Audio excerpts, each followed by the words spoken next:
വേനൽ ചൂടിൽ കണ്ണിനും മനസ്സിനും ആശ്വാസം പകർന്ന് കോഴിക്കോട് നഗരത്തിൽ flower show. Calicut agri horticultural സൊസൈറ്റിയുടെ ആഭിമുഖ്യത്തിൽ സംഘടിപ്പിച്ച 45ാമത് പുഷ്പമേള കാണാൻ വലിയ ജനപങ്കാളിത്തമാണുള്ളത്.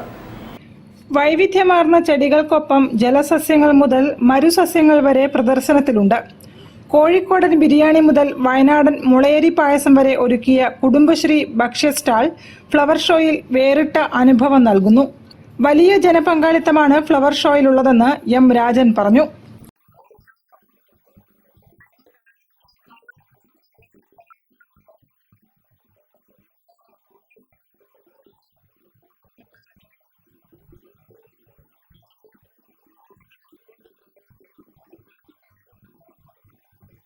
മലയാളത്തിന്റെ ഇതിഹാസം MTയുടെ സ്മരണ ഉണർത്തുന്ന ചിത്രപ്രദർശനവും ഇവിടെയുണ്ട്. സ്റ്റാൾ സംവിധായകൻ VM വിനു ഉദ്ഘാടനം ചെയ്തു. ഗിന്നസ് ലത്തീഫിന്റെ ശേഖരത്തിൽ ഉള്ളവയാണിത്.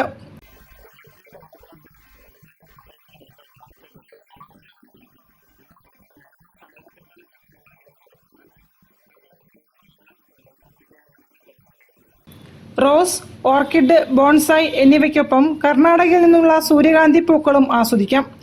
ബീച്ച് മറൈൻ ഗ്രൗണ്ടിൽ 16,000 സ്ക്വയർ ഫീറ്റിൽ പുഷ്പങ്ങളും 5,700 സ്ക്വയർ ഫീറ്റിൽ വെജിറ്റബിൾ ഗാർഡനും ആകർഷണീയമാണ്. ദിവസവും സാംസ്കാരിക സദസ്സും സംഘടിപ്പിക്കുന്നു. രാവിലെ 10 മുതൽ രാത്രി 10 വരെയാണ് പ്രവേശനം. ഫെബ്രുവരി 16-ന് ഫ്ലവർ ഷോ സമാപിക്കും. News bureau, Kozhikode. പ്രസിദ്ധമായ ശ്രീ വളയനാട് ക്ഷേത്രോത്സവം സമാപിച്ചു.